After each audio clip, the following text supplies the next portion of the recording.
মারামারি কোপাকুপি আছে না নাই? হাজার হাজার মানুষকে আমরা মেরে ফেলি, দ্বিধাবোধ করি না। এই যুদ্ধ আমরা চাই না, আমরা চাই শান্তি। চিল্লায় বলেন আমরা কি চাই? আমরা যুদ্ধ চাই। কেমন করে এরা সুযোগ পায়? আমরা একটা তাফসির মাহফিলের অনুমতি নিতে পারি না। আমরা হকের কথা বলি বিদায় আমাদের মাহফিলে 144 হয়ে যায়। গানের মাহফিলের সমস্যা নাই, গানের কনসার্টের সমস্যা নাই, নাচানাচিতে সমস্যা নাই, কিন্তু কোরআনের কথা বললে এক শ্রেণীর লোকের মধ্যে চুলকানি আছে না নাই? বিষ্ণু বলেছেন কাসরাতুল হারাজ, কাসরাতুল হারাজ, কিয়ামতের আগে হারাজ বেড়ে যাবে। কি বেড়ে যাবে? হ্যাঁ, কে কে কে? মারামারি কোপাকুপি আছে না নাই? হাজার হাজার মানুষকে আমরা মেরে ফেলি, দ্বিধাবোধ করি না। এই যুদ্ধ আমরা চাই না, আমরা চাই শান্তি। চিল্লায় বলেন আমরা কি চাই? আমরা যুদ্ধ চাই।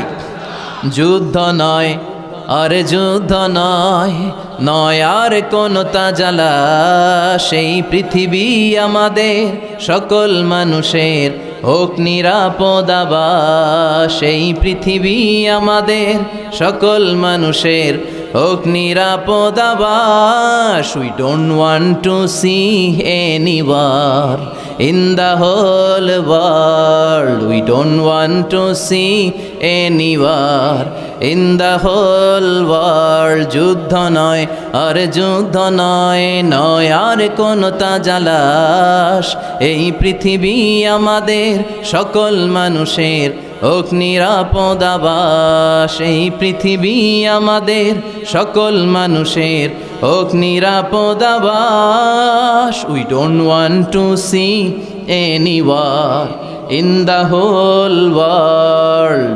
We don't want to see any war in the whole world. চিল্লায় বলেন ঠিক কি না? আমরা কোনো যুদ্ধ দেখতে চাই? আমরা কোনো যুদ্ধ দেখতে চাই না। একটার পর একটা যুদ্ধ বিগ্রহে হাজার হাজার মানুষ চলে যায়। বিষ্ণু বললেন কাসরাতুল হারাজ, কিয়ামতের আগে হারাজ বেড়ে যাবে। সাহাবীরা বললেন হারাজ কি? বিষ্ণু বললেন হাযা হুয়াল হারাজ, এটা বেড়ে যাবে। বিষ্ণু বললেন যিনি মারছে, বুলেট মারছে, তিনি নিজেও জানে না কেন মারছে, উপরের নির্দেশ। কথা কন, উপরের নির্দেশ আছে না নাই? বুলেট মেরে দিচ্ছে, কেন মেরে দিচ্ছে, ওর অপরাধটা কি, এটাও জানার প্রয়োজন বোধ করে না। উপরের ফোন এসেছে, শুট করে মেরে ফেলে, আছে না নাই? শুট করে গুম করে ফেলে, আছে না নাই? ক্রস ফায়ার করে ফেলে, আছে না নাই? কেন মারলো সেটাও জানতে চায় না। বিষ্ণুনবীর বাণী, কিয়ামতের আগ দিয়ে শুট করা হবে, হত্যা করা হবে, মেরে ফেলা হবে, কেন মারলো সে জানে না। আবার যাকে মারা হলো সেও কেন মরলো সেও জানে না। রাস্তা দিয়ে হেঁটে যাচ্ছে, ধরে নিয়ে গুম, ধরে নিয়ে খুন, ছুরি মেরে দুনিয়া থেকে বিদায়, এরকম ঘটনা এদেশে আছে না নাই? কেন মারলো, কেন হত্যা করা হলো, কেন রক্তপাত করা হলো, কেন অন্যায়ভাবে তার জীবন হরণ করা হলো সে নিজেও জানে না। তার মানে বিশ্বনবী যা বলেছেন তার প্রতিটা অক্ষরে অক্ষরে মিলে যায় কি যায় না? আমাদের বাংলাদেশে এই দৃশ্য আছে না নাই? অন্যায়ভাবে হত্যাকাণ্ড আছে না নাই?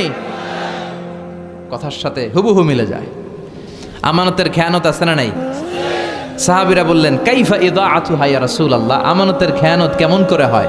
বিষ্ণু বললেন ইদা উসিদাল আমরু ইলা গায়রি আহলিহি ফান্তাযিরিস সাআ, যাকে যেই চেয়ারে বসানো হবে সে যদি ওই চেয়ারে বসার যোগ্য না হয়, আর যদি তারে ওই চেয়ারে বসিয়ে দেয়া হয়, তখনই কিয়ামত হয়ে যাবে। এখন এই আলামত আছে না নাই? আমি যদি আজকে কোরআন না জানতাম, কোরআন জানি না, হাদিস জানি না, কথা বলতে জানি না, আমারে প্রধান বক্তা, এটা কিয়ামতের আলামত হবে না? যিনি মসজিদের সভাপতি হওয়ার যোগ্য তারে না বসিয়ে, যার নামাজ নাই, যার ওযু নাই, যার রোজা নাই, তারা যদি বসিয়ে দেওয়া হয়, এটাই কিয়ামতের আলামত। চিল্লা এখন ঠিক কিনা?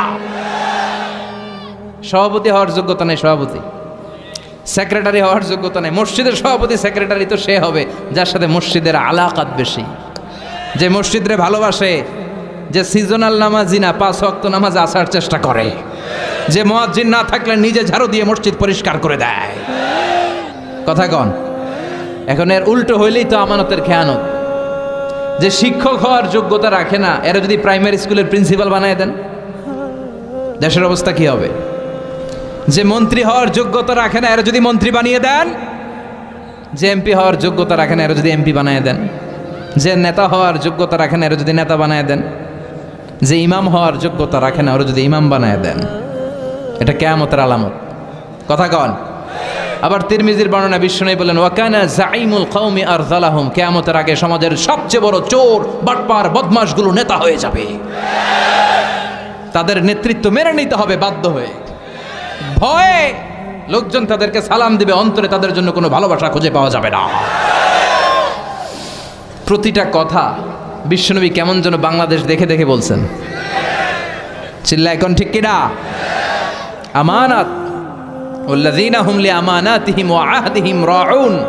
মুমিনের বৈশিষ্ট্য, মুমিন যদি প্রতিশ্রুতি দেয়, মুমিন যদি আমানত নেয়, ওই আমানতের খেয়ানত করে না।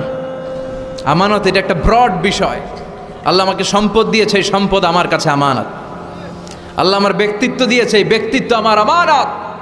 আল্লাহ আমাকে ছেলে মেয়ে দিয়েছে, এটা আমার কাছে আমানত। আমার স্ত্রী আমার কাছে আমানত। যিনি মসজিদের ইমাম, পুরো মসজিদটা আপনার কাছে আমানত। যিনি হাই স্কুলের হেডমাস্টার, আপনার পুরো প্রাইমারি স্কুল, আপনার হাই স্কুল আপনার কাছে আমানত। যিনি চেয়ারম্যান, তার কাঁধের উপরে তার এলাকাটা আমানত। যিনি মেম্বার অব দ্য পার্লামেন্ট, পুরো নির্বাচনী এলাকাটা তার কাছে আমানত। যিনি প্রধানমন্ত্রী, পুরো দেশটা তার কাঁধের উপরে আমানত। যার দায়িত্ব যত বড়, তার আমানতও। আমানতের খেয়ানত করে, এটা মুনাফিকের লক্ষণ। কথা বলেন। বিশ্বনবী বললেন, একটার পর একটা আমানতের খেয়ানত হতে থাকবে সমাজে।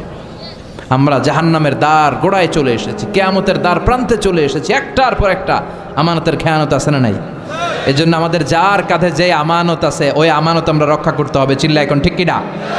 আমানতের খেয়ানত মুমিন কখনো হতে দিতে পারে। তার মানে আমানতের এই খেয়ানত সমাজে আছে না নাই?